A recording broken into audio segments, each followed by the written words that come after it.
On today's show, Marjorie Taylor Greene starved for attention, hence she might be running for president in 2028. I'll talk about that near the end of the show. How Mike Johnson and Donald Trump destroyed a hyper-educated Harvard graduate, a self-serving Republican, and left her just as angry, if not angrier, than Marjorie Taylor Greene. Secretary of State Marco Rubio turns ethno-nationalist as his stock rises inside the White House. Why that rare earth trade deal with Ukraine is nothing more than a publicity stunt. Trump unveils a new budget proposal laced with cruelty, prioritizing military and border spending over human lives, and what it's going to take to get Trump to leave office. All that and more. This is The Mop-Up. I'm David Feldman in New York City. Thank you so much for finding me.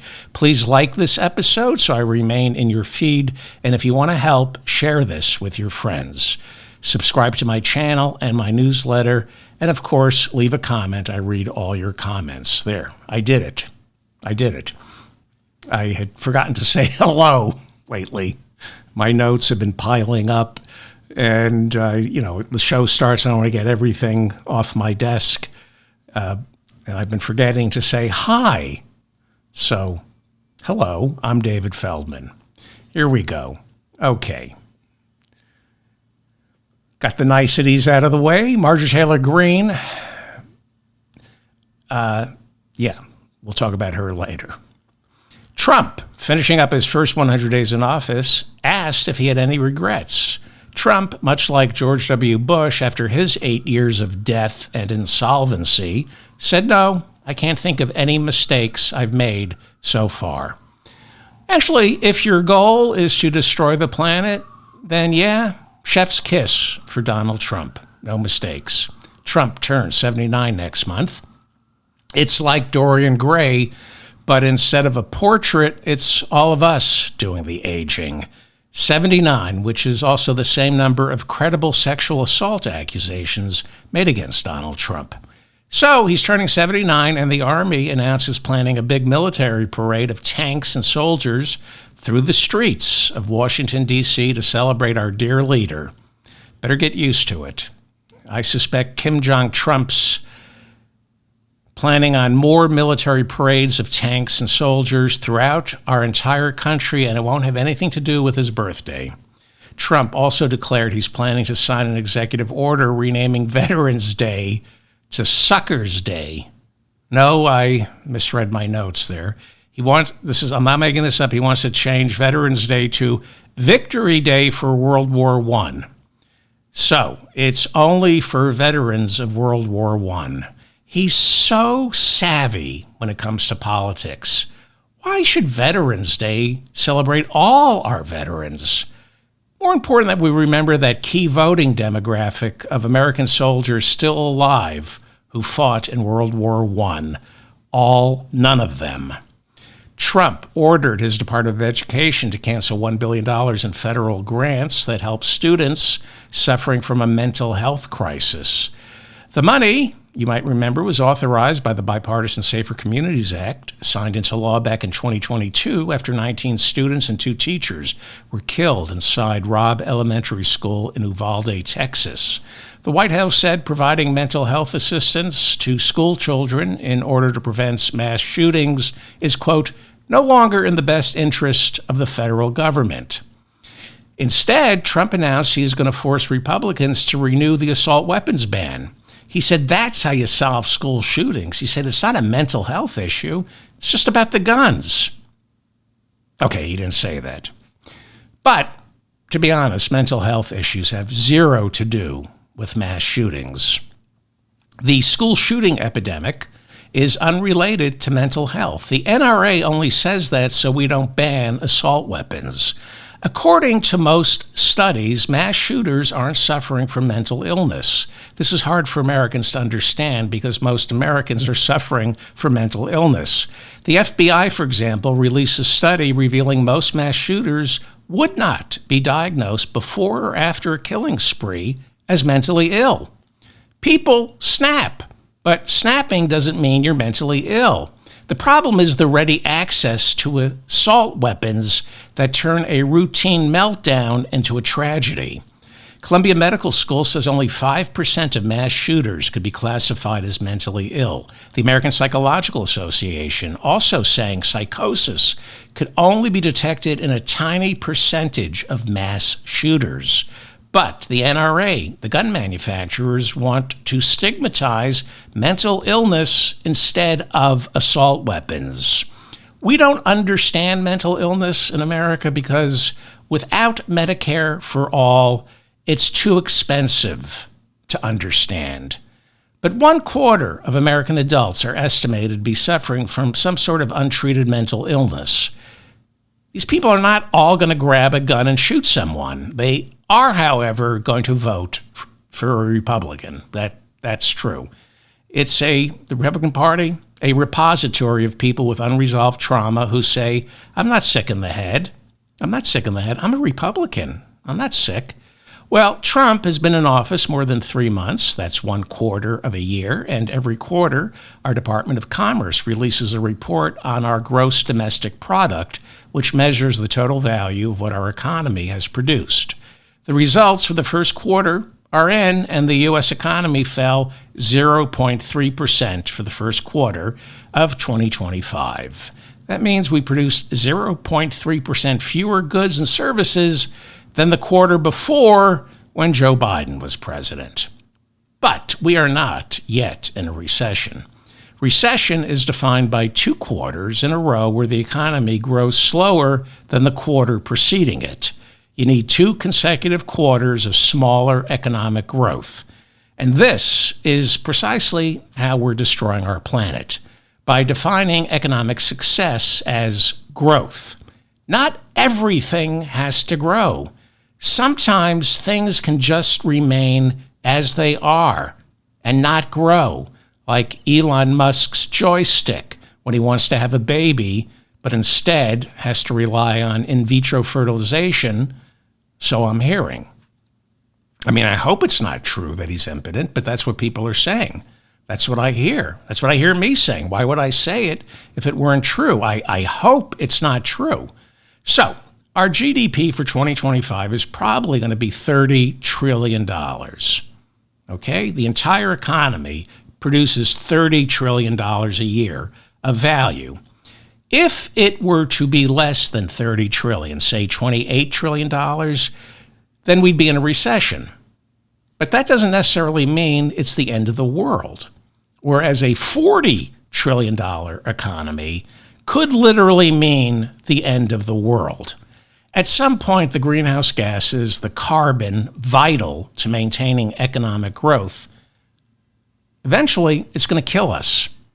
Marx warned capitalism collapses in on itself, but it turns out no. Eventually, it kills everyone on the planet because money has no conscience. The people behind artificial intelligence know the dangers. They even warned us about them. They say AI is going to wipe out the planet. So the good news is it might not be greenhouse gases that kill us. That's the good news. But the people creating these advanced learning languages, they know how lethal AI is. But AI has now been commodified. And so these very same people, no longer worried about destroying humanity, they're only worried about next month's quarterly report. That's what happens when you commodify things. You can have slower economic growth. You can produce less crap. And as long as there are jobs, government jobs or private ones, and less hyper-individualism, your society will still thrive, if not actually improve. Robert F. Kennedy, the good one, the dad, famously said the GDP, the gross domestic product, measures everything except what makes life worth living. Alan Minsky, the director of Progressive Democrats of America, once explained on my show that if I were to go to the grocery store and purchase a carton of milk, I contribute very little to the GDP. But if I'm coming home from the grocery with that carton of milk and I get hit by a bus, then I generate thousands of dollars for our GDP, hospital costs, lawsuits, police vans, ambulances. By getting seriously injured, I'm pumping thousands into the economy.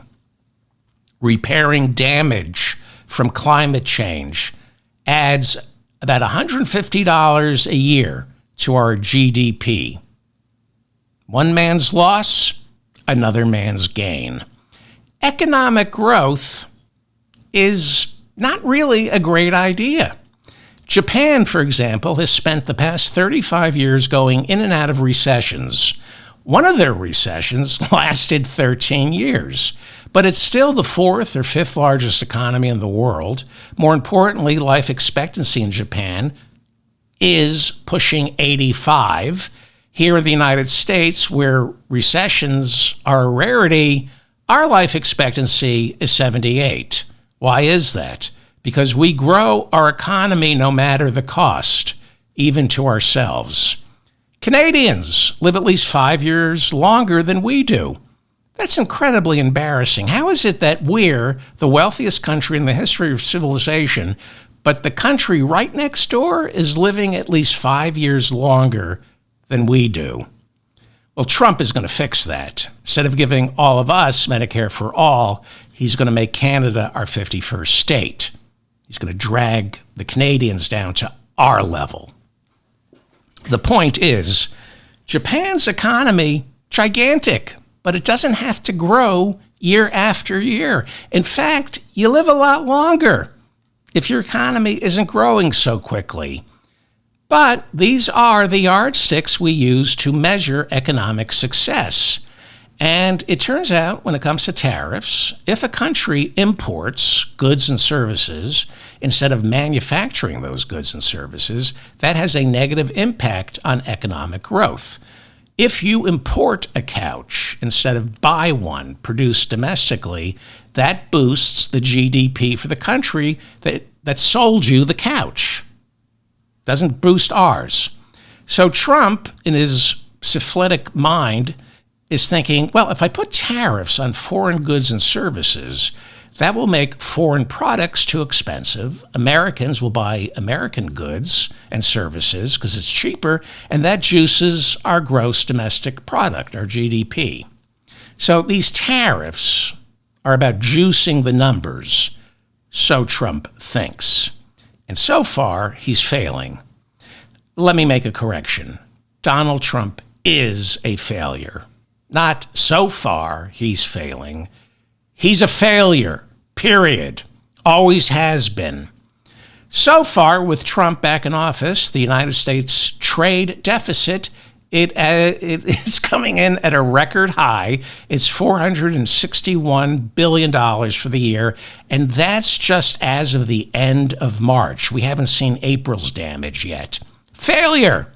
Despite Trump's claims, we have a record trade deficit. That means so far, by the end of March, Americans bought $461 billion worth of goods and services, $461 billion more from other countries than those other countries, purchased from us. That's a trade deficit. The latest figures for April are trickling in. It's not complete, and these will be revised, but it's starting to look like imports into our country jumped 40%. 40% as Americans stockpile foreign products before they become unaffordable after Trump's tariffs kick in, if they ever do kick in. This is why our economy is slowing down. But Trump insists it has nothing to do with his tariffs or his threat of tariffs. Remember, he's frozen most of them until July.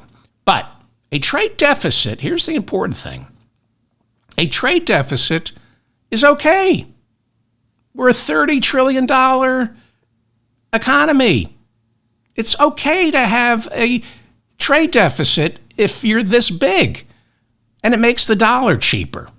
And a cheaper dollar makes American products cheaper for foreigners to purchase. Trade deficits are good because, as I said, we're the largest economy in the world.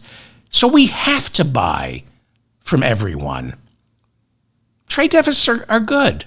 The same way a budget deficit is okay. Budget deficit is good. You need a budget deficit to grow the economy. You need treasury bonds issued by the government to finance debt because treasury bonds add stability to the market. Under Bill Clinton, we actually ran a budget surplus, which meant no new treasury bonds, and Wall Street freaked out. That's why when George W. Bush took office, he immediately lowered taxes for the rich to jack up our deficit. More treasury bonds for the rich to buy. Look, as I keep telling you, our economy this year is going to come in at about $30 trillion. Nobody comes close. China is in second, 19 trillion. Right? Doesn't come close. I'm not a globalist. I believe in tariffs. I just don't believe in Trump. I like Biden's tariffs on Chinese electric vehicles and Chinese batteries. I think NAFTA was a disaster. The World Trade Center should be dismantled. I believe in protectionism, but I also believe in global trade. I believe in nuance. I believe you can have global trade so long as you lead with human rights and livable wages and unions. Our economy, the largest in the world, should trade with countries that are responsible stewards of our planet, as well as the people who live on it. But that's not how America has been trading. India has a population of 1.4 billion. Its population jumped past China's 2 years ago. India has 200 million more than China. It's the largest country in the world. Most people still think it's China. It's India. China now comes in second, and the United States third, with a little under 350 million people. So, why has China become the second largest economy in the world and not India? Same population. America and Europe colonized their labor market. That's what we did. But why not India? More than 10% of India speaks English. The number of people in China moderately fluent in English is half of that. So why do the United States ship so many manufacturing jobs to China instead of India? Both countries have a surplus of labor. Both countries have enough poor people to exploit. And as I said, more people speak English in India than China. It's easier to work in India. So why China and not India? The answer? India is a democracy. That makes it undesirable to do business there.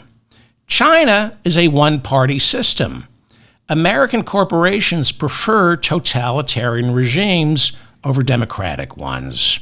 The United States, throughout the 20th and 21st centuries, propped up and or preferred anti-democratic, pro-business military juntas in El Salvador, Honduras, Nicaragua, Panama, and throughout South America because they're good for business.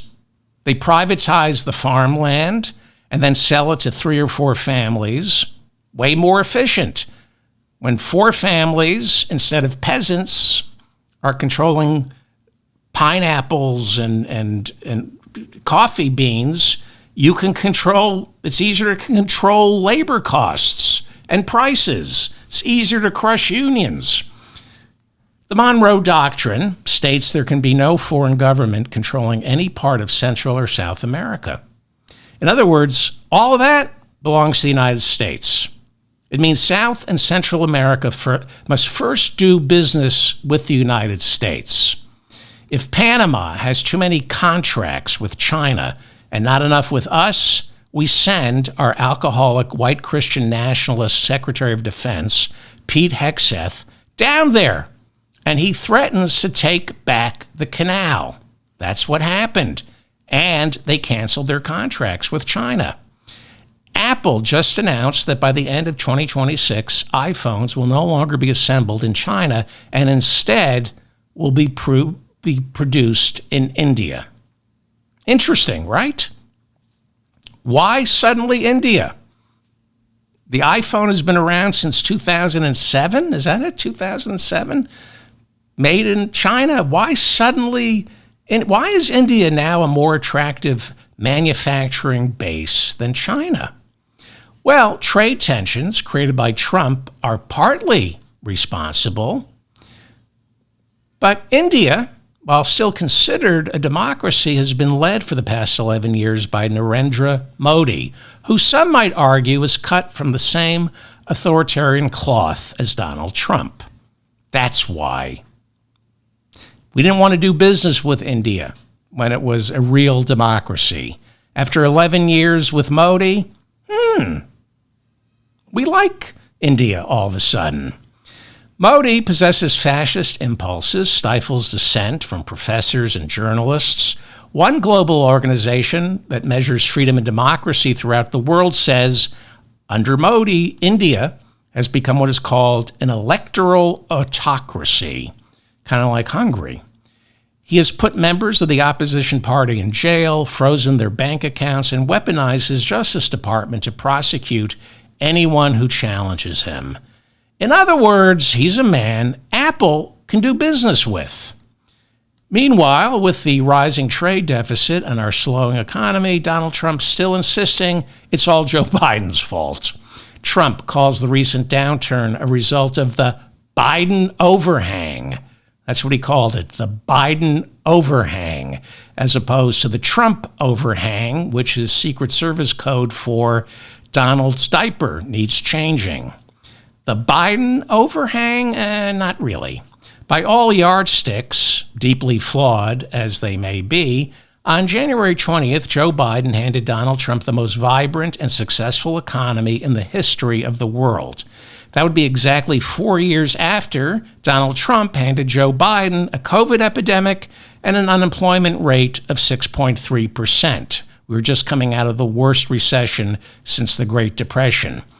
Then, when Trump took office again in January of this year, unemployment was down to 4%. Now it's creeping back up to 4.2%. New report from the Labor Department showing the economy added 177,000 jobs in April. 168,000 jobs were in the private sector, and jobs growth like that in the private sector is considered stellar news if you believe in smaller government. So what are we talking here? We're talking tenths of points when it comes to the economy and job growth. So far, none of the news on the economy is earth-shattering. There's uncertainty, however, and that can lead to major quakes. There are anecdotes of shipments sitting at ports with no place to go, guys who do butt plug arbitrage on Amazon, unable to make deliveries, supply chain issues. Yes, consumer confidence has plunged 30 points to historically low levels. But the stock market, which someone once famously said predicted 7 of our last 2 recessions, has made up all its losses from Trump announcing his tariffs. Stock market did well last week. Yes, the market is still down about 5% since Trump's reign of terror resumed in January of this year. Again, stock market down 5%, not the end of the world. None of this so far is the apocalypse. But because it's Donald Trump, you can start to smell the apocalypse. You can spot the beast just off the horizon with his 10 horns and 7 heads, breathing sulfuric fire from its bear-like lips. Or maybe that's Maria Bartiromo before hair and makeup. So, the news is bad, right? Not looking good for Trump. I always say, when it comes to his polling, you have to say compared to what?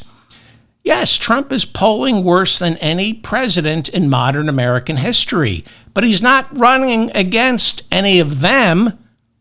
In 2028, Trump or some other Republican will be running against Democrats. and a new CNN poll showing Republicans still hold a 9-point lead over Democrats when voters are asked, who do you think can do a better job with the economy? It's incredible, right? Well, it won't last. It won't last because of income inequality. James Carville famously said about winning elections, it's the economy, stupid. He's wrong. Now, and even back then, it's the income inequality, stupid. That's why Democrats lost in 2024. The economy was fine, it just wasn't equal. It's why the voters threw Trump out in 2020 and why the Democrats were thrown out in 2024. It's the income inequality, stupid. Trump is not going to fix income inequality. He's clueless. Thursday, Trump admitted, the tariffs won't be easy. He said it's going to be rough for a while. On Christmas Day, maybe kids will get $2 instead of 30. Who gets $30 on Christmas? Now, like most of you, I'm torn. I want Trump to fail. But if he fails, like his first term, we're looking at something similar to another 1 million dead from something like COVID and more jobs lost since the Great Depression. And yes, that's precisely or partly why he lost in 2020. But it's also why they stormed the Capitol on January 6 of 2021. He put our nation into a crisis before the election. And then Trump lost. He refused to leave the Oval Office. And the only thing that kept him from invoking the Insurrection Act on January 6 was he hadn't purged our government of civil servants still loyal to the Constitution. Mike Pence, despicable as he is, couldn't do it. But now J.D. Vance says he would. J.D. Vance said, I wouldn't have counted the Biden votes on January 6. So we're in a not-so-slow motion coup. I have no idea how this plays out. Trump will be 83 in 4 years. Supposedly, he's not allowed to run again. I know I want to prosecute him once he leaves office. He knows we want to prosecute him once he leaves office.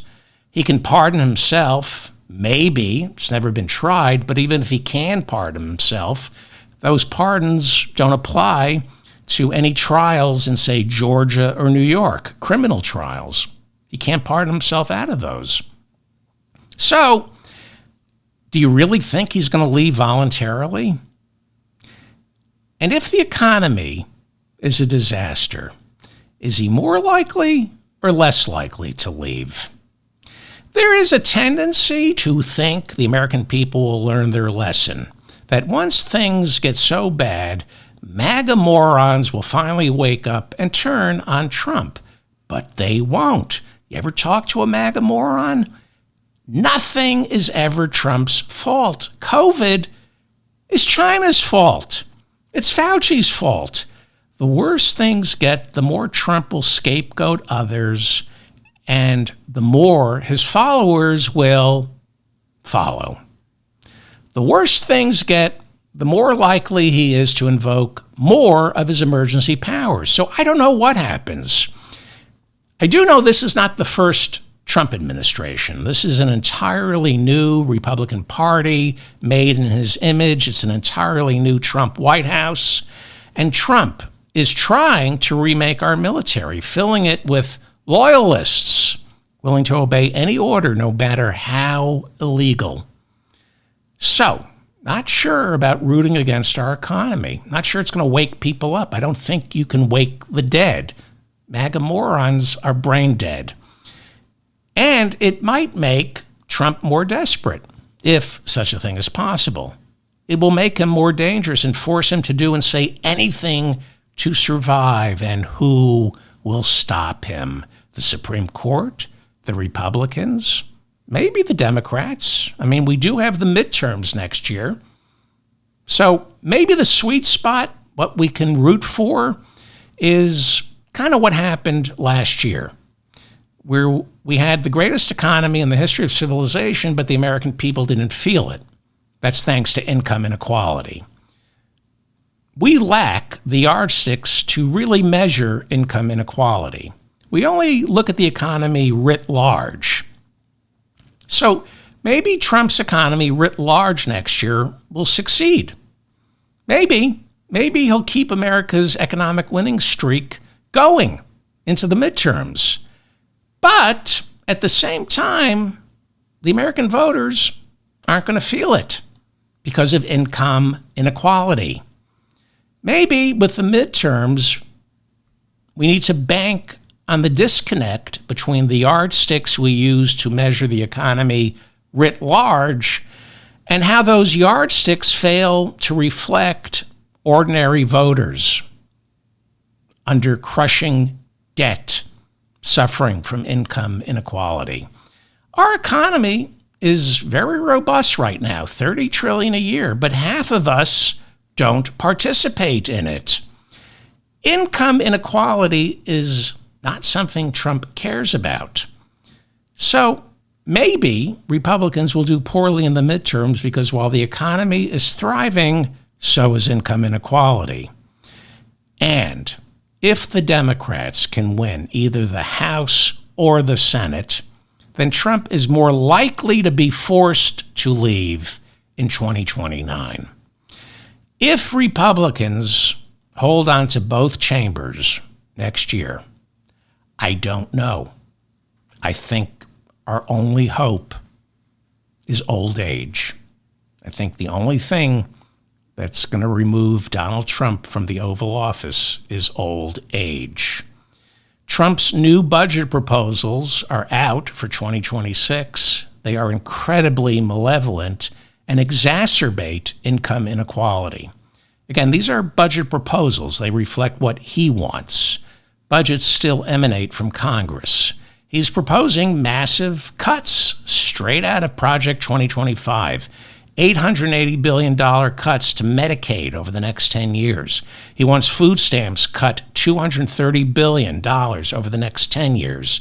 Temporary assistance for needy families, which used to be called welfare, will remain frozen at $16.5 billion per year. Hasn't been increased in 30 years.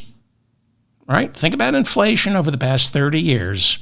How is $16.5 billion out of a $7 trillion a year budget considered remotely generous to needy families?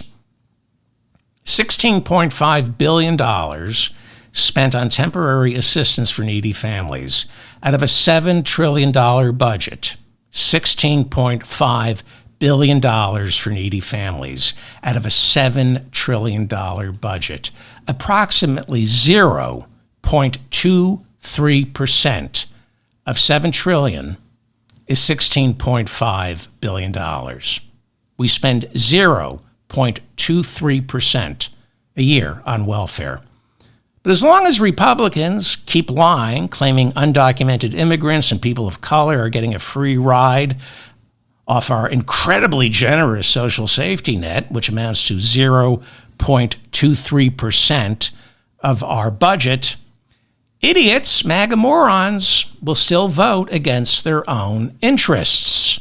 It will get income inequality. It will make income inequality much, much worse. That's Trump's budget proposal.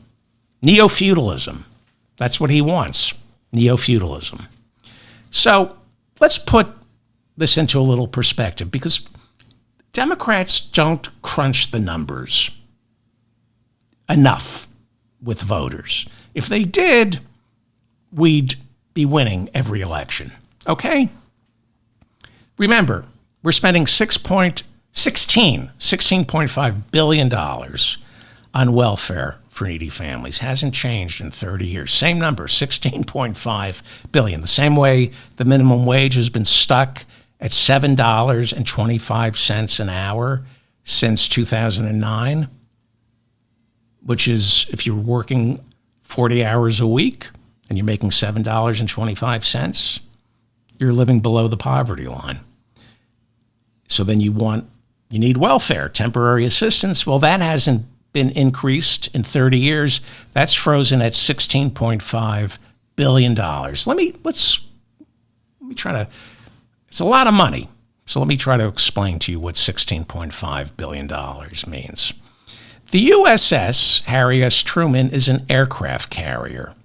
It's floating in the Red Sea right now and has been launching airstrikes on Houthis in Yemen since March of this year. The Harry S. Truman cost $4.5 billion. The maintenance on it is $300 million a year. This is why you never buy a boat.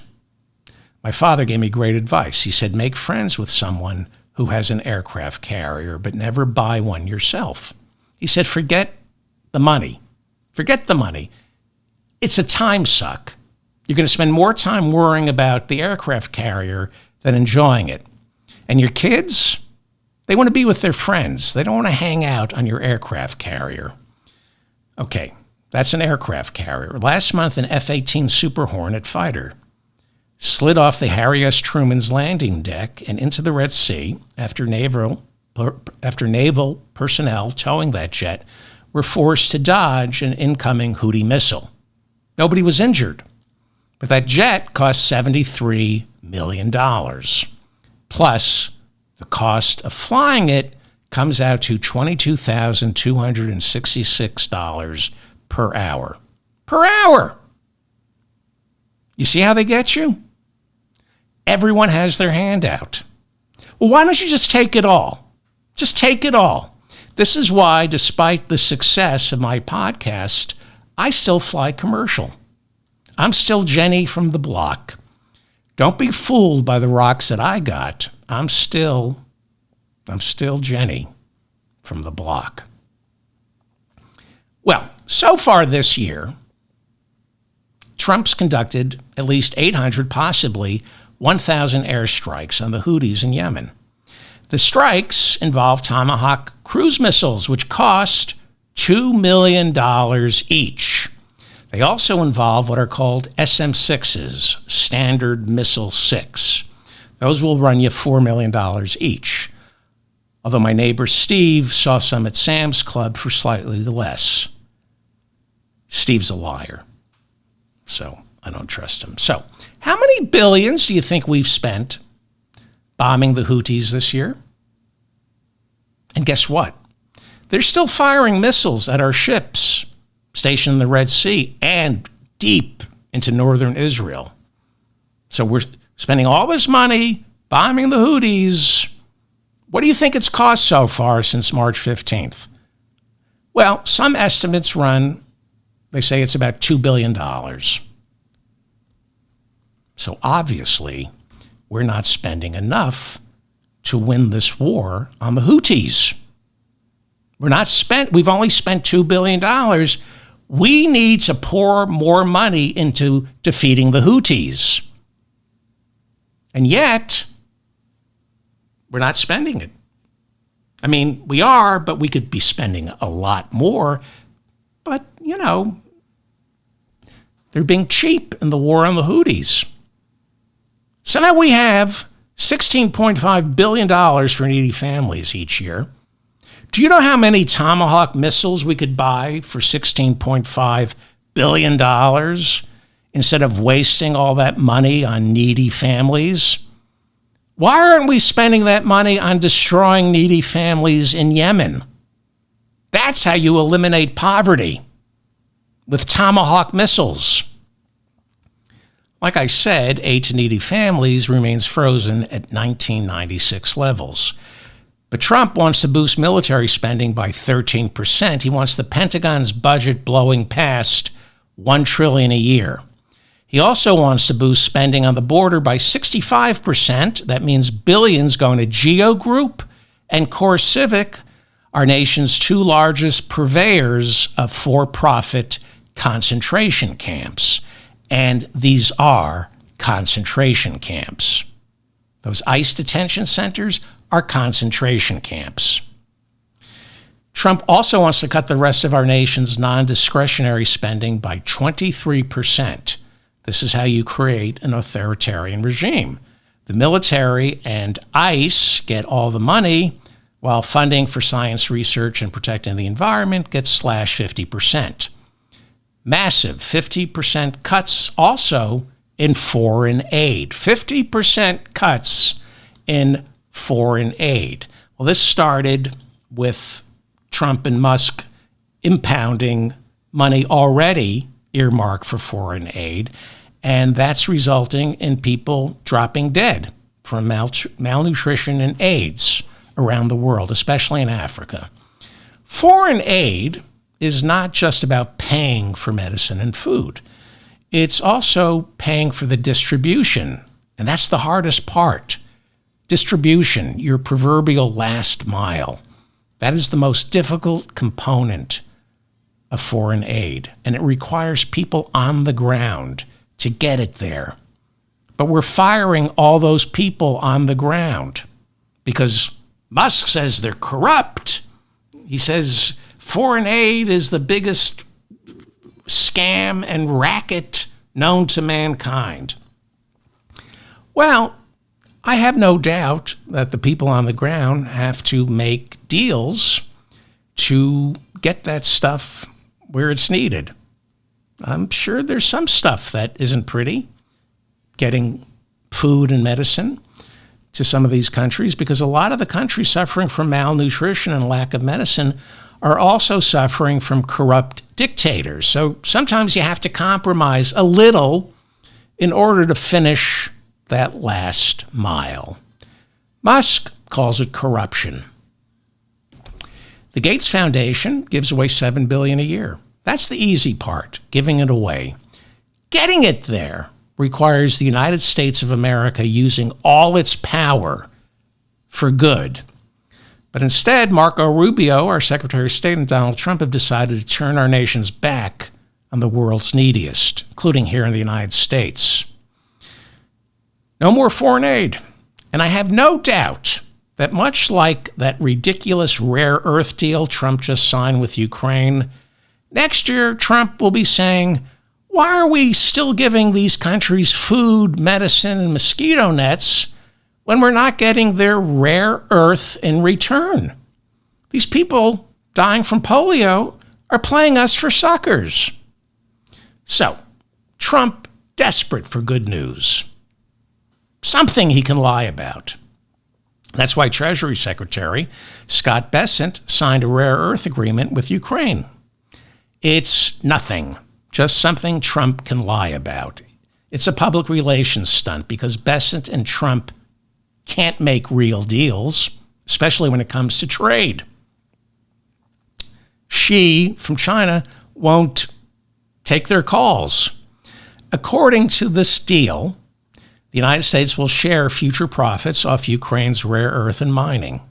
Operative word here, future profits. You might recall there's a brutal war going on right now in Ukraine.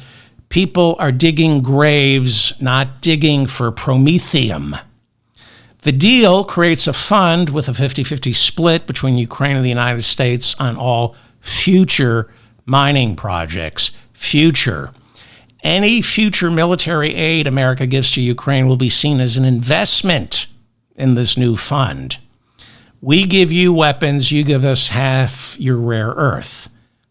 You know, the same way we liberated Europe during World War II and built a new world order that up until now has kept the entire continent free from war, except briefly in Serbia. 80 years of peace. That's how we did it. We defeated Hitler because we knew there was a piece of the back end. We were going to get some rare earth. That's why, well, in a way, it's kind of true. I was being sarcastic. We did get a piece of the back end after World War II. It wasn't just as glaringly obvious as this rare earth deal. See, the problem with Trump is he's vulgar. He's vulgar. Joe Biden deported 4 million immigrants. Obama deported even more. Trump is vulgar. He's vulgar about the deportations. Under Trump, In America, it's basically business as usual, but he makes us feel dirty about it. Okay, he's a little different. He is destroying the planet, our Constitution, and turning America into a police state. But other than that, he's the worst human being on the planet. Back to the deal, this great mineral deal, rare earth. Despite complaints from intellectual half-pints like Marjorie Taylor Greene, Ukraine won't reimburse the United States for the military aid we've already given it. Critics say the deal is purely cosmetic because all new drilling projects have to be postponed until there's peace in Ukraine, and Trump is failing to deliver on that because Putin wants all of Ukraine and Trump is Putin's bitch. So this deal is a complete waste of everybody's time. China's leader Xi won't come to the phone to make a trade deal. Putin won't stop the killing. Zelensky won't agree to a 3-day truce. Trump needs good news. So have Scott Bessent, our Treasury Secretary, sign some BS deal. Scott Bessent said this agreement signals America's commitment to Ukraine, right? We have skin in the game now. We have a financial incentive for Ukraine to remain sovereign. But this whole deal is predicated on America giving Ukraine military aid. That's our investment into the fund. Okay, when's that happening? Well, Donald Trump just proposed his budget for 2026. Would you like to venture a guess as to how much Trump plans to invest in this rare earth fund he's created? Because we have to give Ukraine weapons in order to profit off future earnings. 0. He's earmarked 0 in his 2026 budget for weapons for Ukraine. So this deal means nothing. It's just an opportunity for Trump to tell his stupid voters he made an unbelievable deal for Ukraine's rare earth. Well, yeah, he's right about it being unbelievable because it's not true. Meanwhile, The Economist reporting Ukraine supplies 4 to 7% of the world's titanium. Ukraine could hold as much as 20% of the planet's entire reserves of titanium. But until there's peace, we'll never get to find out. Although we are finding out why there's war. The BBC saying Ukraine holds roughly 5% of the entire world's raw critical materials. But it must be mined and then processed, and you can't do that when there's a war going on. This is why Putin wants all of Ukraine. The Economy says all this rare earth is needed to power the 21st century with wind, solar, and even nuclear. This is why we're looking at Greenland. This is what Greenland is all about. The glaciers are melting, easy access to the rare earth. So right now, according to the BBC, China is processing 90% of the entire world's rare earth. 90% of the future is coming out of China. They're processing 90% of all the rare earth. You think that's why Xi isn't taking Trump's calls? Who holds all the cards? Meanwhile, Trump warning he might sanction any countries that purchase oil from Iran. Another complete waste of time that should not be dignified by the media. He's warning, I might sanction any countries that purchase oil from Iran. This after U.S.-Iran nuclear talks have broken down. They've broken down because there's nothing to talk about. It's just like the rare earth deal. Busy work, garbage. That's why Steve Witkoff is doing the U.S.-Iran talks, because it's busy work. Iran is not making nuclear weapons. It hasn't been trying to make nuclear weapons since 2003. Since 2003, Iran hasn't tried to make nuclear weapons. Even according to our new Director of National Intelligence, Tulsi Gabbard. According to Tulsi Gabbard, testifying last month, under oath. She said, once again, our entire intelligence community agrees Iran is not trying to make nuclear weapons. So, of course, the talks between the United States and Iran are going to break down. Trump sent Steve Witkoff to negotiate with Iran. He also sent Witkoff to negotiate with Putin. Steve Witkoff, who is he? He's a real estate attorney with no background in government. That's how serious Trump is about Ukraine. He sends Steve Witkoff to meet with Putin. That's how serious Trump thinks Iran's nuclear weapon program is. He sends Steve Witkoff to negotiate an agreement on Iran. Steve Witkoff is going to end a nuclear weapons program in Iran that ended 22 years ago. So, of course, the talks with Iran broke down. Steve Witkoff said, Iran, you have to stop trying to make nuclear weapons. Iran said, we did 22 years ago. Steve Witkoff said, that's it, you're impossible to deal with. Talks are over. We need Iran as another imaginary enemy to justify our spending more than $1 trillion next year on defense.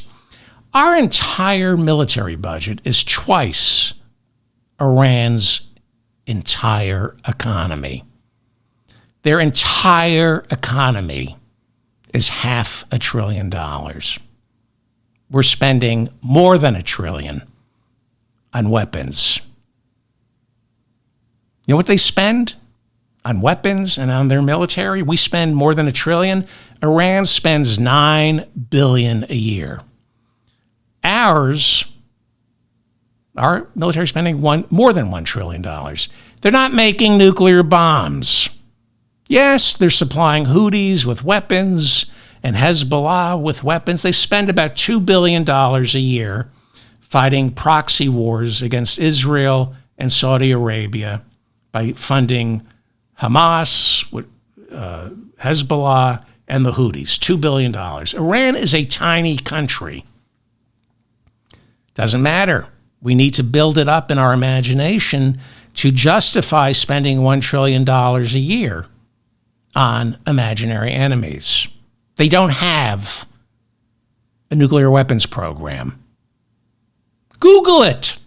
Google what Tulsi Gabbard and our intelligence community has been saying for 22 years. They stopped their nuclear weapons program in 2003.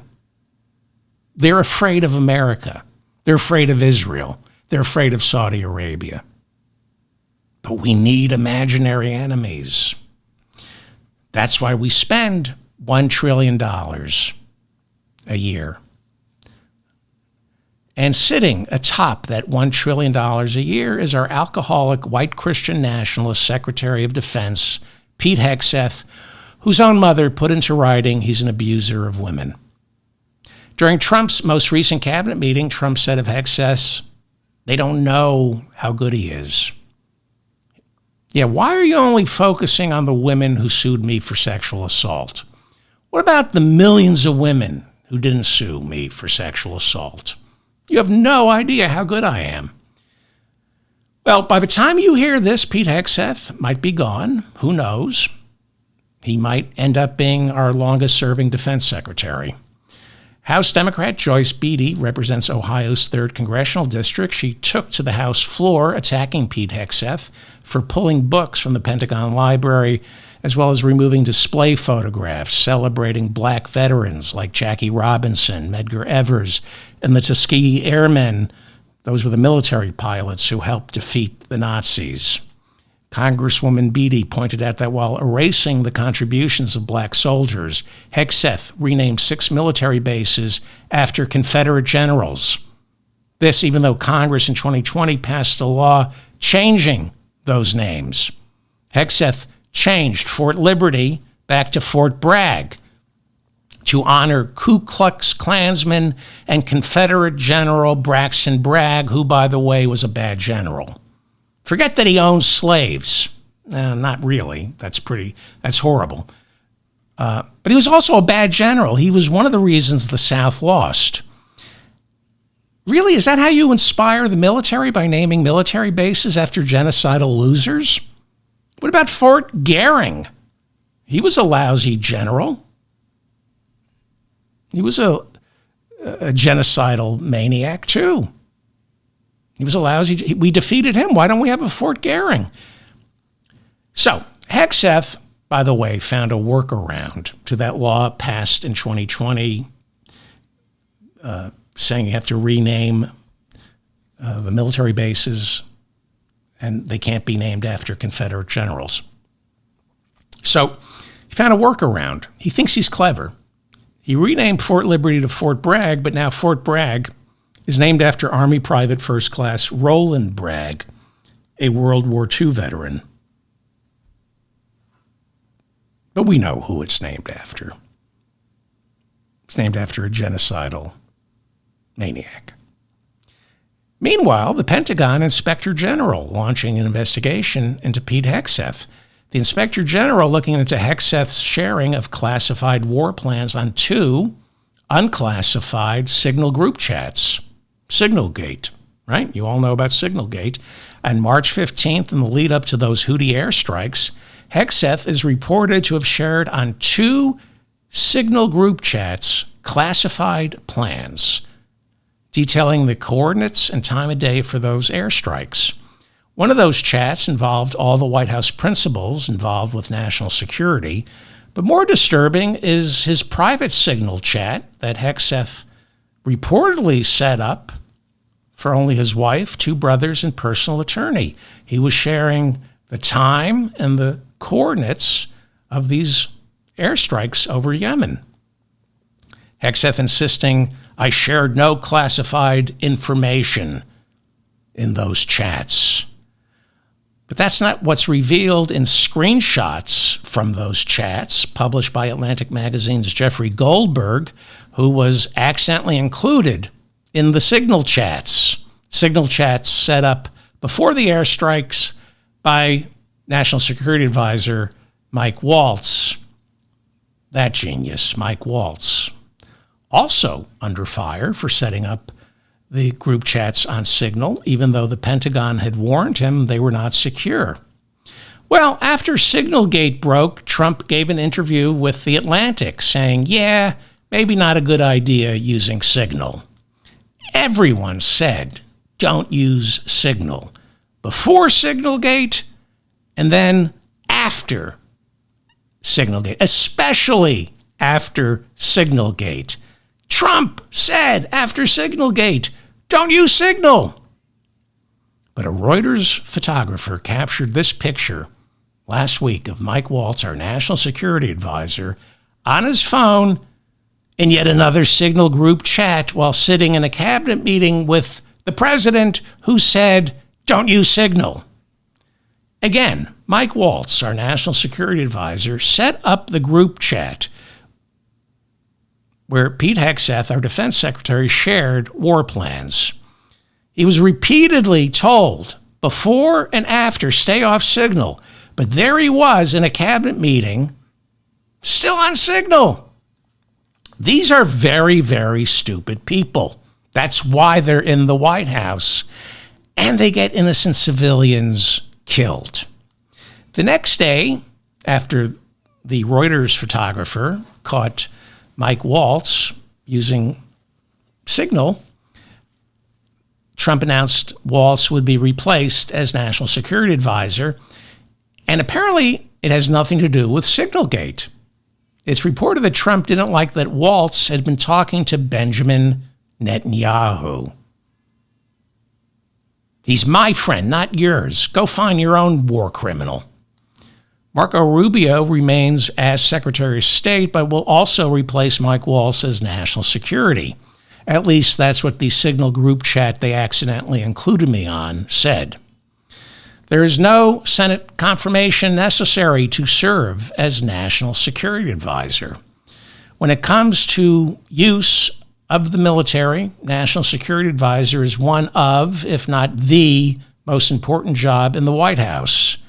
Marco Rubio temporarily holds two jobs, and it's not the first time a Secretary of State was also National Security Advisor. Richard Nixon eventually nominated war criminal Henry Kissinger as his Secretary of State while asking him to stay on as National Security Advisor, thereby getting two genocidal maniacs for the price of one. Henry Kissinger, war criminal, Chile, Hanoi, Laos, Cambodia, Indonesia, war criminal. Axios reporting Marco Rubio, when it comes to being our national security advisor, may be a temp. And that the White House Deputy Chief of White Supremacy, Stephen Miller, might be tapped to become our nation's new national security advisor. Well, he's no Henry Kissinger. But this is the same Stephen Miller who, in the first Trump administration, reportedly asked why our Navy couldn't fire on a boat carrying migrants in the Gulf of Mexico. I'm sorry, did I say Gulf of Mexico? I meant to say Gulf of Stephen Miller's a Nazi. Speaking of Nazis, Secretary of State Marco Rubio condemned Germany's intelligence agency for listing the Alternative for Germany party as a dangerous right-wing extremist organization posing a threat to its nation's constitution and democratic values. The Alternative for Germany party came in second with 20% of the vote in February's elections in Germany. Thanks to what is called a firewall, the conservative party that won the elections in Germany is refusing to invite the Alternative for Germany party to help them form a coalition government. Apparently something happened in Germany. I'm not familiar with my German history, but the German people are uncomfortable with neo-Nazi parties like Alternative Germany. They use Alternative for Germany. They're neo-Nazis. They use Nazi imagery. They use Nazi language. They claim Hitler was a socialist and believe it's time for Germans to stop beating themselves up over the Holocaust. Pretty nasty stuff. J.D. Vance delivered a speech at the Munich Security Conference on February 14th, and he defended the Alternative for Germany party. Of course he did. He said they speak for a large swath of disenchanted Germans, and that's why they should be allowed to be included in the coalition government. Elon Musk, the race scientist from apartheid-era South Africa, donates generously to Alternative for Germany and spoke at several of their rallies. Marco Rubio, our Secretary of State, issued this statement after Germany's new Nazi party, Alternative for Germany, that's the name of the party, after Alternative for Germany was labeled a dangerous right-wing extremist organization by Germany's National Intelligence Agency. This is what Rubio wrote, quote, Germany just gave its spy agency new powers to surveil the opposition. That's not democracy, it's tyranny in disguise. What is truly extremist is not the popular Alternative for Germany party, the popular Alternative for Germany party, which took second place in the recent election, but rather the establishment's deadly open border immigration policies that the Alternative for Germany party opposes, unquote. Yeah, going after the establishment. Marco Rubio, standing up against the man, you hippie. The establishment. Well, the Alternative for Germany party is calling for deporting Muslims, all Muslims, based on the fact that they're Muslims. They're saying deport German citizens who are Muslims. But I guess we should be grateful they're not calling for placing Muslims in detention centers for safekeeping. Okay, so this is Marco Rubio. He says, quote, Germany just gave its spy agency new powers to surveil the opposition. That's not democracy. It's tyranny in disguise, unquote. Well, When there's a political party made up of criminals intent on overthrowing the government, which happens to be the case with certain members of the Alternative for Germany party, as well as the Republican Party, then the police have every reason to keep an eye on these criminals. Forming a political party made up of criminals doesn't give you immunity from the law. It's why Donald Trump had 4 criminal indictments going up until the election. And Republicans said, oh, it's political. No, he's a criminal. He's a criminal. Has nothing to do with politics. He can't hide, can't suddenly become a candidate for office and say, they're prosecuting me because it's political, it's tyranny. Marco Rubio goes on to say that sidelining a political party isn't democracy, it's tyranny in disguise. Sidelining a political party isn't democracy, it's tyranny in disguise. No, it's protecting democracy against tyranny. This is gaslighting. This is what Republicans do. It's the thing Trump supporters do.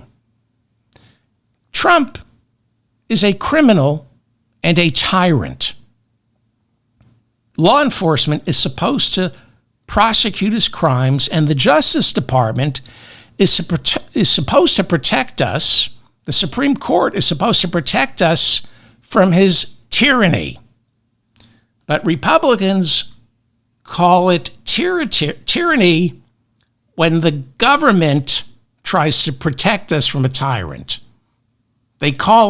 Republicans call it tyranny simply for preventing someone like Donald Trump or Alternative for Germany to stop them from destroying the rule of law because they're criminal tyrants.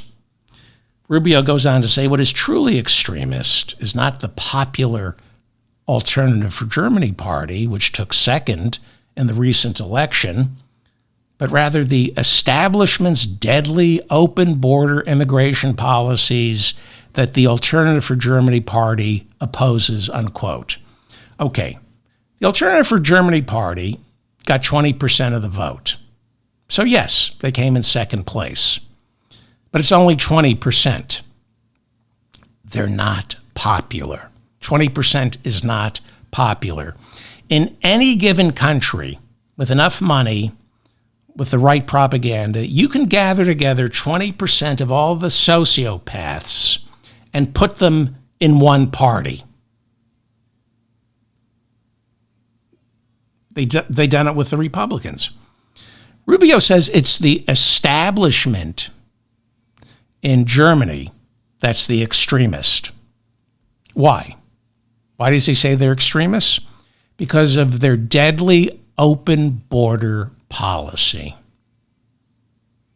Okay, so Marco Rubio, our Secretary of State, supports what is called remigration. This is what Alternative for Germany is calling for. Remigration.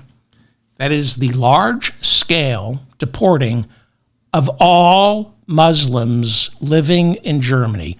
All Muslims, regardless of their status, citizenship, doesn't matter. Citizen, non-citizen, throw them out. Marco Rubio wants to create an ethno-nationalist state in Germany.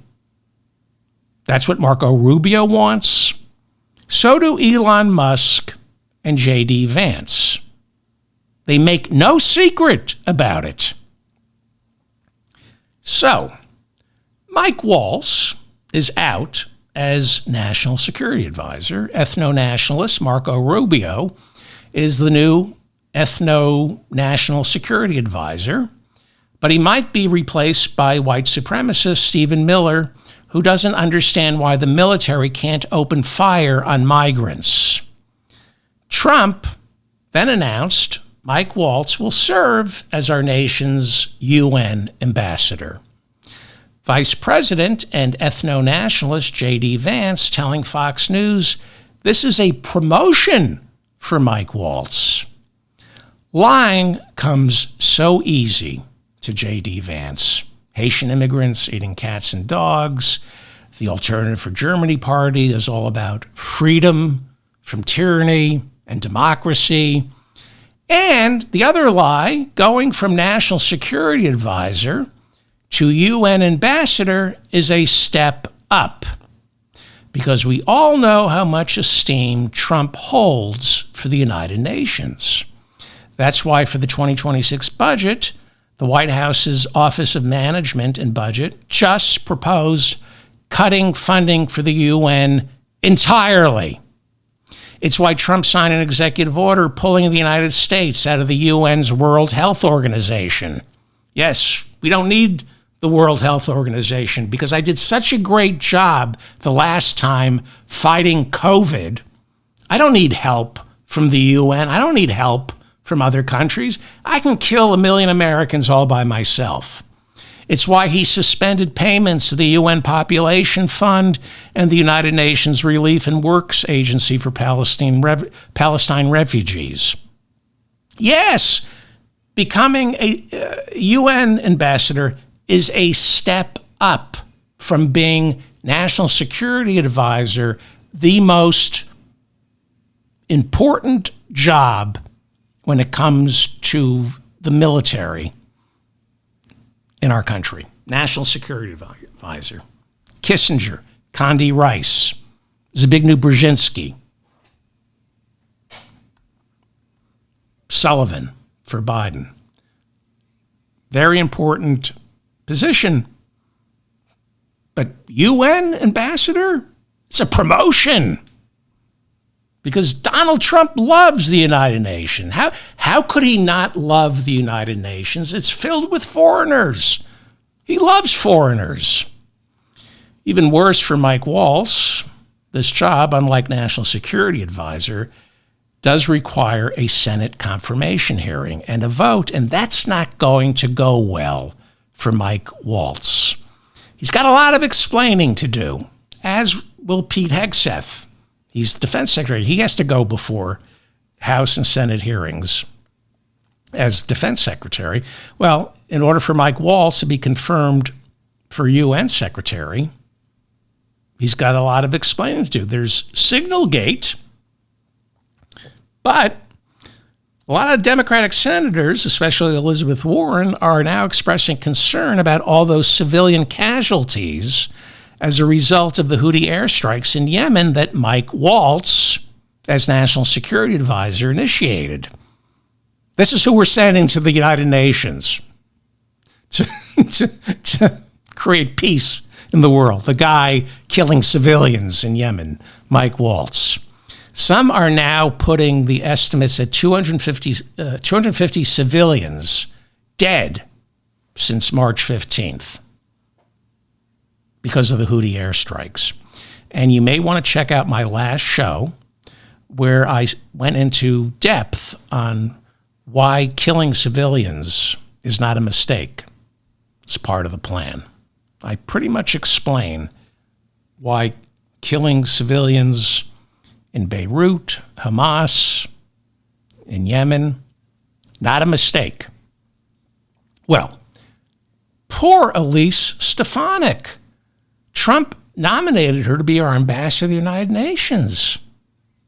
What happened? Elise Stefanik is married to a lobbyist for weapons manufacturers, so the couple would have made a perfect fit with the UN community. Who better to promote world peace than the wife of an arms merchant? Apparently Mike Waltz, the guy who phones in airstrikes that kill civilians. Elise Stefanik, well, she's an ambitious, single-minded, ruthless, and striving Harvard graduate with sharp elbows, and she's only in it for herself.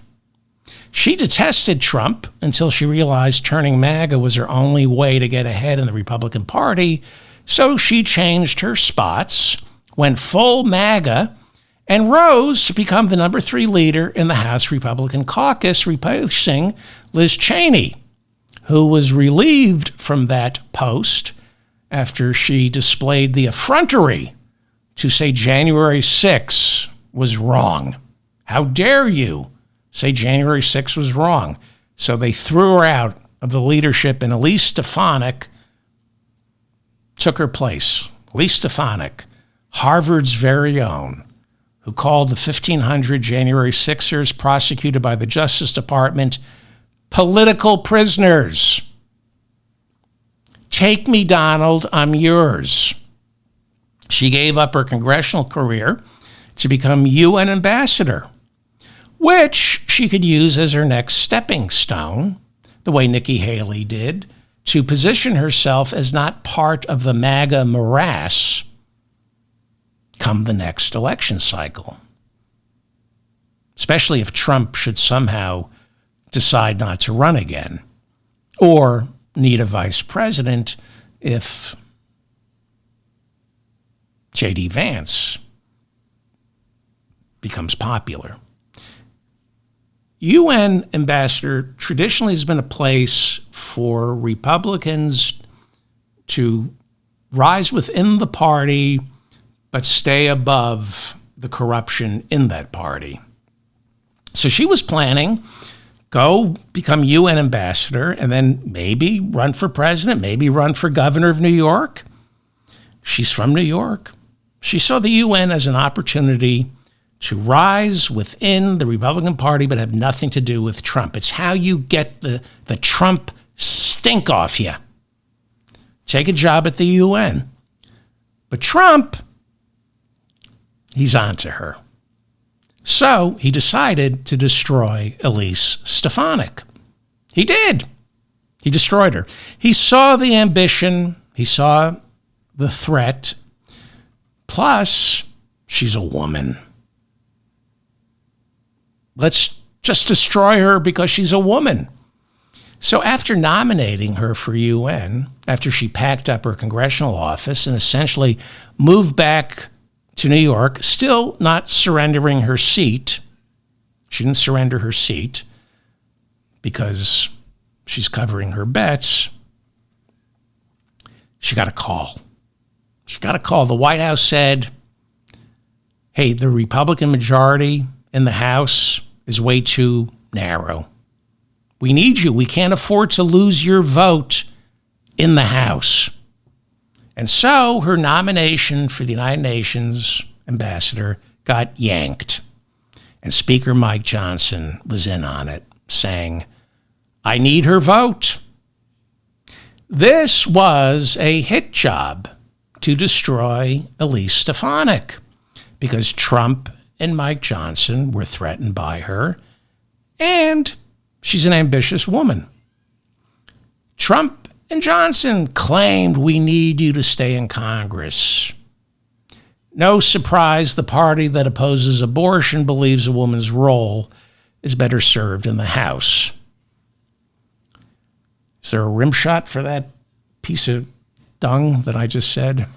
No surprise, the party that opposes abortion believes a woman's role is better served in the House. That would, 1972, that might have been funny. And so Elise Stefanik, her plans, this opportunistic infection of a human being, Elise Stefanik, her plans were thwarted. And they spread the lie, we need your vote in Congress. We can't lose you in the House of Representatives. It's a lie. Mike Waltz, National Security Advisor, now supposedly going to the UN, he was a congressman from Florida. Johnson didn't need his vote when Mike Waltz left the House to go become National Security Advisor. Matt Gaetz was a congressman from Florida. He quit the House in order not to become Attorney General. Nobody said to these guys, stay.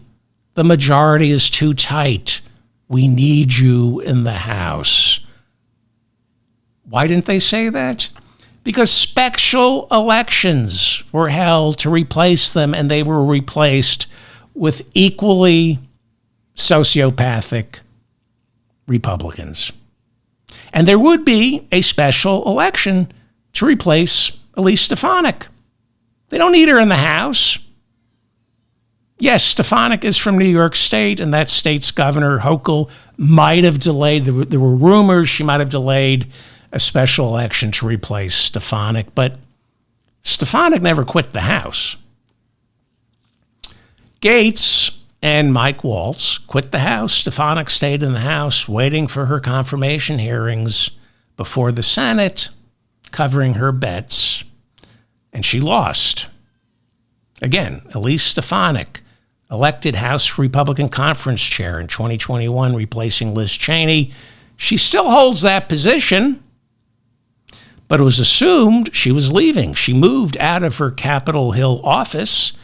Her chief of staff was given a job inside the State Department.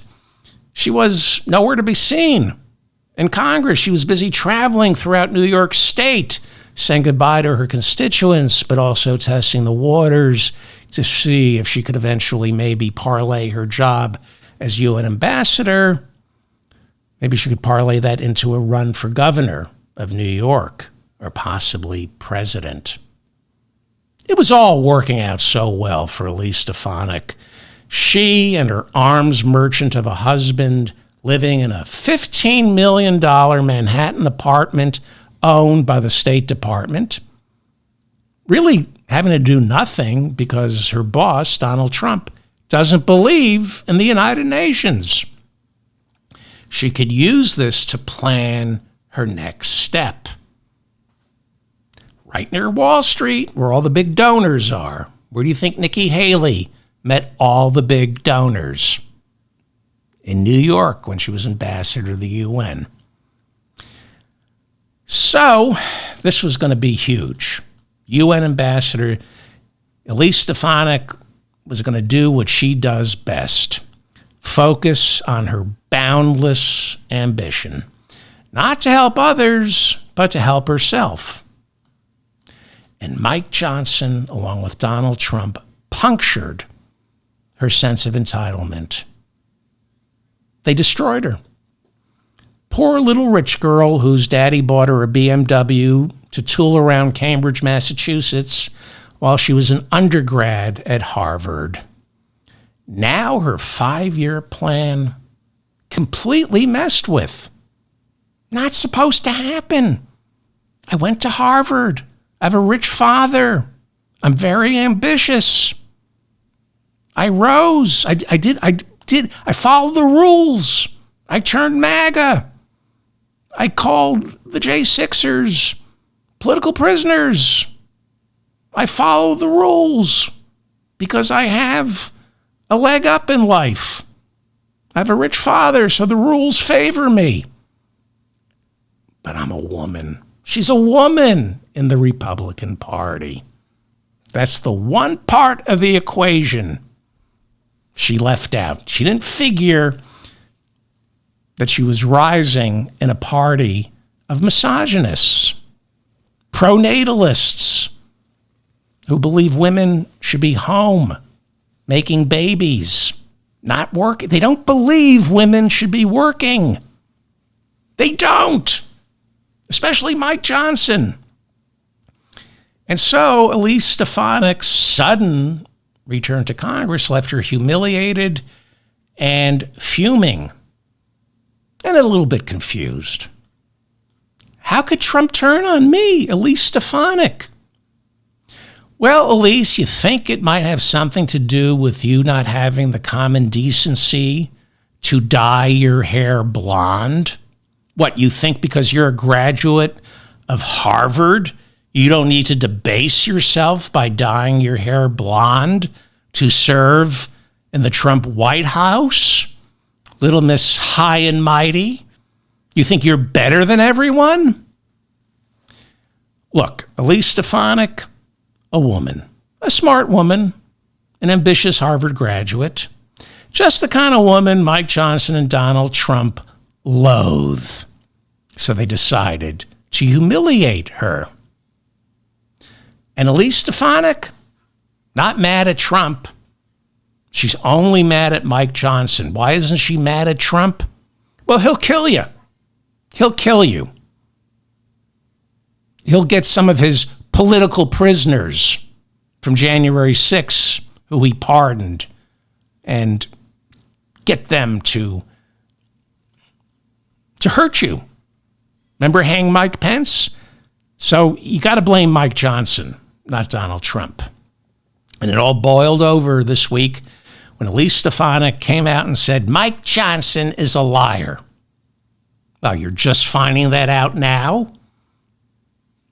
Boy, Harvard really produces people with critical thinking. All of a sudden, she's realized Mike Johnson is a liar. Not Donald Trump, though.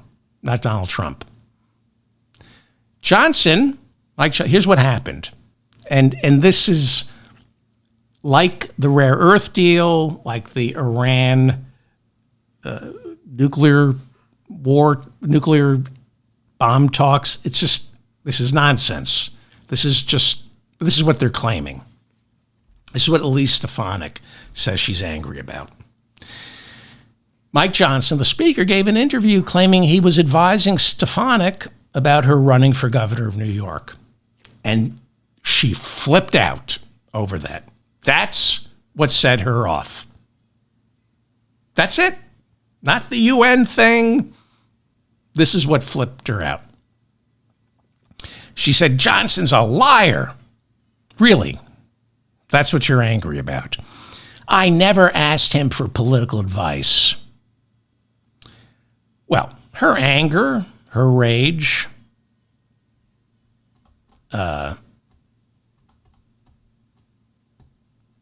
is about the UN job taken from her and being marginalized by Mike Johnson, implying he's trying to get her. He said, I'm advising her on her run for governor of New York. So he's revealing how ambitious she is and signaling he's not too keen on her returning to the House. She's better off running for governor. She's an alpha dog, not a team player. And that hurts her with Trump because she never said she's running for governor. She never said she was maybe going to run for president. She presents as a loyal MAGA team player. So she can't be angry at Trump. She can't be angry at her father. So she directs it all towards Mike Johnson. He's making her feel marginalized.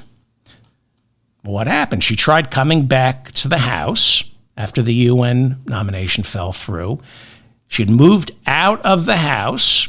Then she had to move back in. Literally, the furniture all came back to her job, her congressional offices in New York.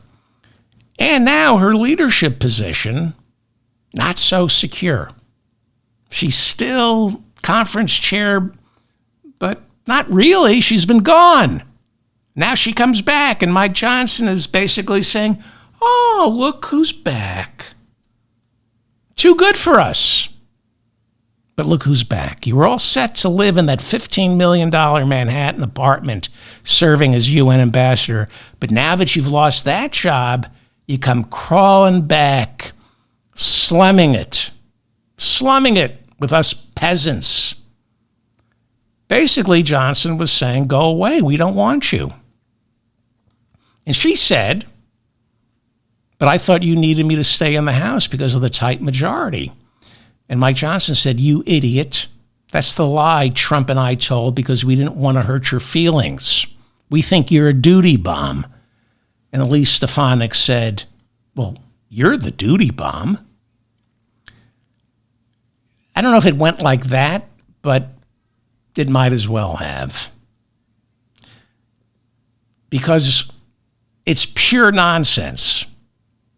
These are Republicans.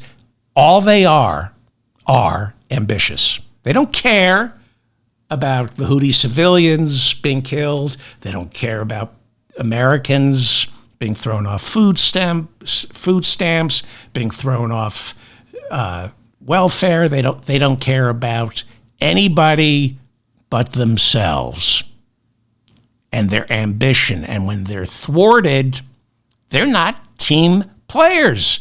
This is why they can't govern. This is why everybody's at everyone's throat inside the White House, inside the Pentagon.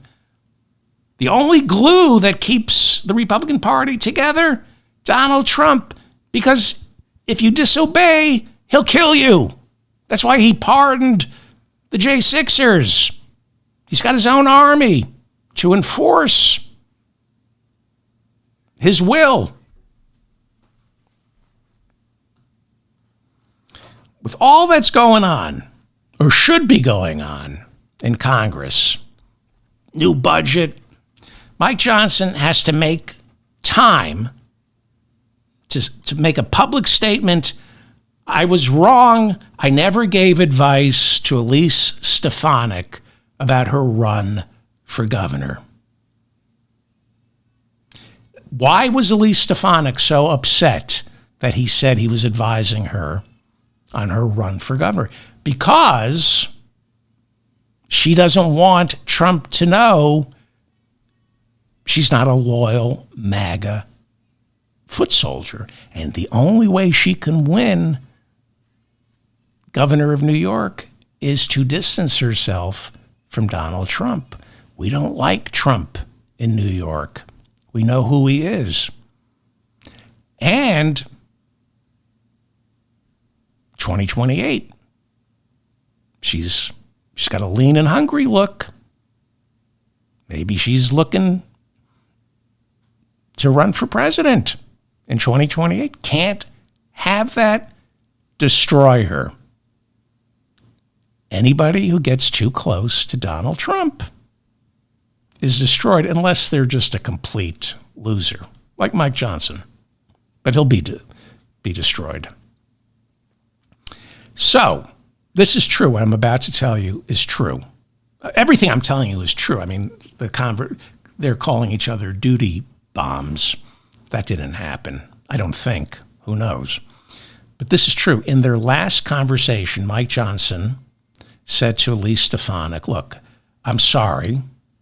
I'm the speaker.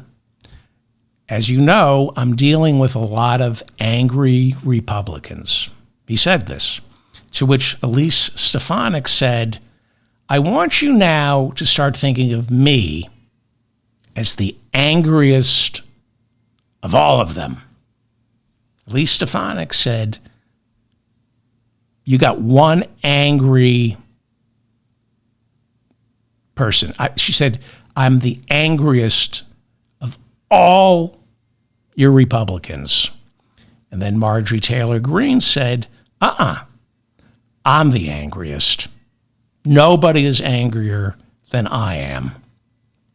And to prove it, Marjorie Taylor Greene delivered a blistering screed on Twitter last night, not just attacking Mike Johnson, but Donald Trump. She's mad at Donald Trump. She feels jilted. She was his opening act. When she arrived at Congress, they took away her committee assignments because she was, threatening to kill Nancy, something. So she had nothing to do in Congress. So she toured the country her first 2 years as Donald Trump's opening act. And now she's being completely marginalized and ignored. Nobody's paying attention to me. And she hates that because she's a malignant narcissist. She has a borderline personality disorder. She's very sick. It's all about Marjorie. And when nobody's paying attention to her, she lashes out. Last year, she introduced a motion for Mike Johnson to vacate the chair. It got nowhere, but he wasn't paying enough attention to her. So she pulled a Matt Gaetz and filed a motion for Mike Johnson to vacate the chair. The vote died. She was very upset about that. She introduced several articles of impeachment for Joe Biden. They never got voted on. And this is what really set her off last year. She had been introducing articles of impeachment for Joe Biden's Director of Homeland Security, Alejandro Mayorkas, over the phony border crisis. And every 3 months, Marjorie introduced articles of impeachment for Homeland Security Director Alejandro Mayorkas. It was her idea to impeach Alejandro Mayorkas, but the Republican-controlled House, Mike Johnson, wouldn't bring it to a vote. But when Tennessee Republican Mark Greene introduced articles of impeachment for Alejandro Mayorkas, just once, Marjorie introduced those articles of impeachment every 3 months. All Mark Greene from Tennessee had to do was introduce those articles of impeachment once, and Mike Johnson said, let's vote on his articles of impeachment. I like his articles of impeachment. Well, that set Marjorie off. They voted on Mark Greene's articles of impeachment, and they passed in the House. And Mayorkas was impeached. Marjorie didn't get the win. She got no credit. It was my idea to impeach Alejandro Mayorkas. And now Mark Greene is getting all the credit. Well, Mayorkas was impeached. He wasn't convicted. Chuck Schumer was the Senate Majority Leader, Democrat. He refused to even stage a trial. But Marjorie felt slighted. I mean, it's almost as though Republicans in the House don't respect women. Nor should they. At least not those women. Can you think of any respectable Republican women serving in the House of Representatives? Is there? Leave a comment. I can't think of one. Nancy Mace?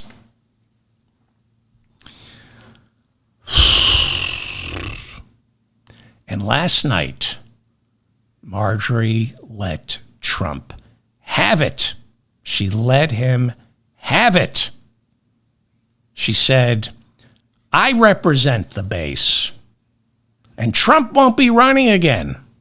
So you better get used to me. This is what she said. Trump won't be running again. She said, Trump isn't going to be on the ballot in 2028. So you better get used to me because I represent the base. Well, she's certainly base.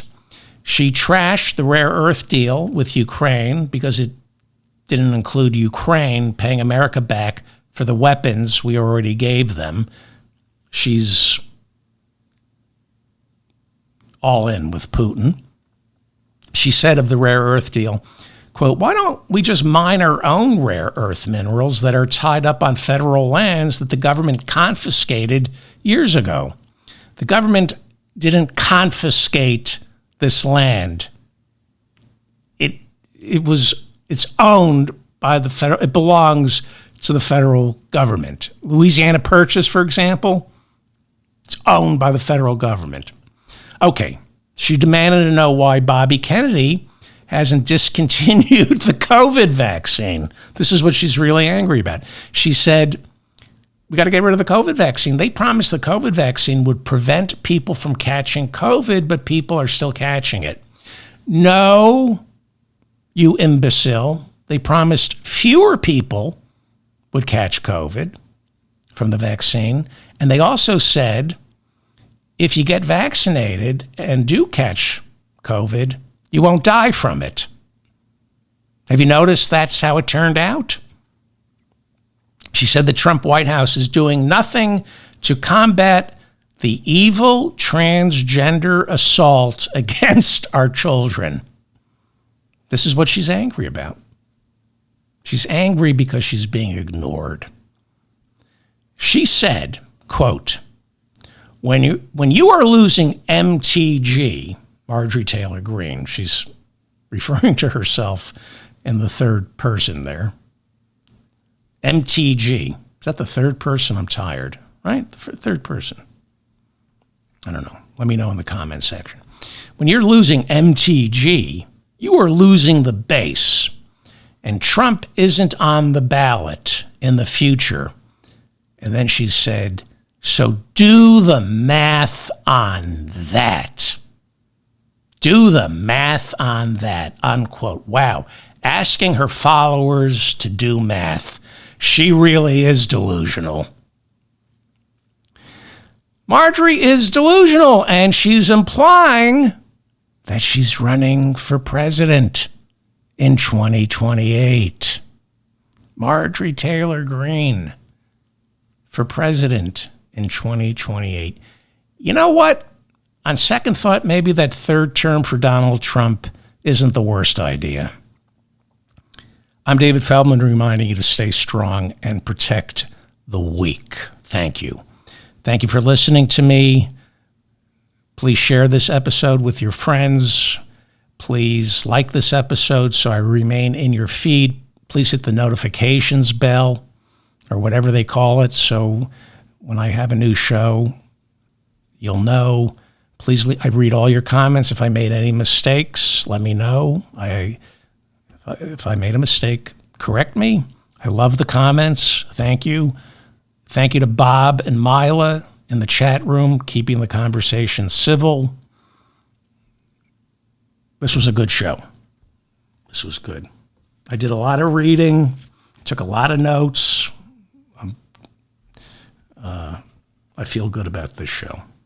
Thank you for listening to me. Thank you.